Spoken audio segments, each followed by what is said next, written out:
The concept that I'm looking at today is heteronormativity. Heteronormativity comes from the idea that we have clearly defined gender and gender roles that are complementary to each other. So a man and a woman are complementary. It is also based on the assumption that heterosexuality, which is where one gender is attracted to the opposite gender, is the only normal sexuality.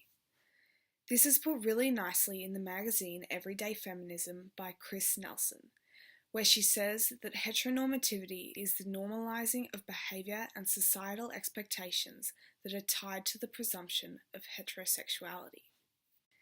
Heteronormativity in society is where heterosexual relationships and heterosexual ideals are society's default.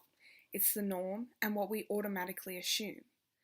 When you see a child lost, you would often ask, "Where's your mum and dad?" Not even thinking that the child could have two dads or two mums. Or even the belief that it is the role of the man to ask out a woman. These assumptions we make are examples of heteronormativity. As John Fiske says in the Week 4 readings, heteronormativity is a socially produced normality because we are so used to seeing and being presented with male-female relationships. Heteronormativity can also be seen in the mainstream media, in advertising, cinema, and TV, with majority representation of heterosexual relationships. And when homosexuals are represented, it can often be very stereotypical. As Mark McLennan says in his paper, Inside Out: Queer Theory and Popular Culture, homosexuals are reduced to the image of a weak feminine man and a butch female. As well as this, McLennan points out that the mainstream media often avoids intimate interactions between homosexual couples, whereas this is not at all the case with heterosexual couples. Again, this is showing how society normalizes heterosexual relationships and still feels uncomfortable and cautious about seeing homosexual couples. An example of heteronormativity in popular culture is Disney. I've chosen this example because Disney movies are usually watched by young children.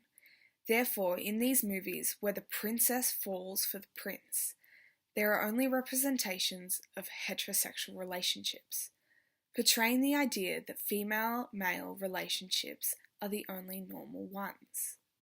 The journalist Hugh Lodge wrote in the Guardian newspaper about Disney movies and how typically they depict an all-healing property of straight love.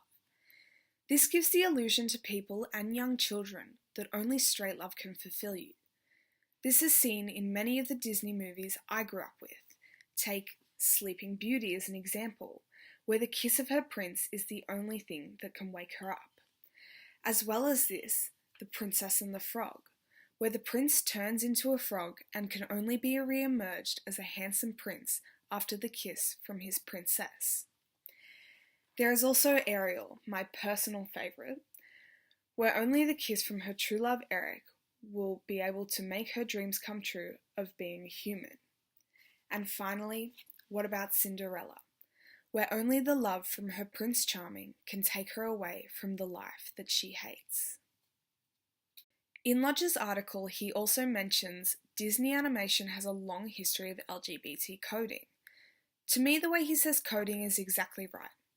Homosexuality has been slipped into Disney, but is not often explicitly clear, and is never the main romantic relationship, as they are treading lightly because of our heteronormative society.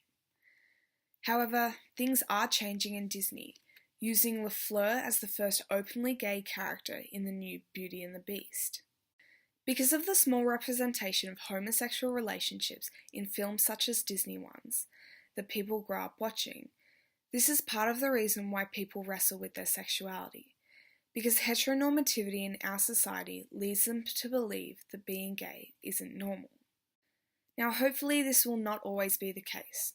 It appears that change will be a generational thing, and as more explicitly gay and transgender relationships are portrayed in literature and film and in the broader media, children will grow up with a mixture of role models for sexuality, and this will then be perceived as normal.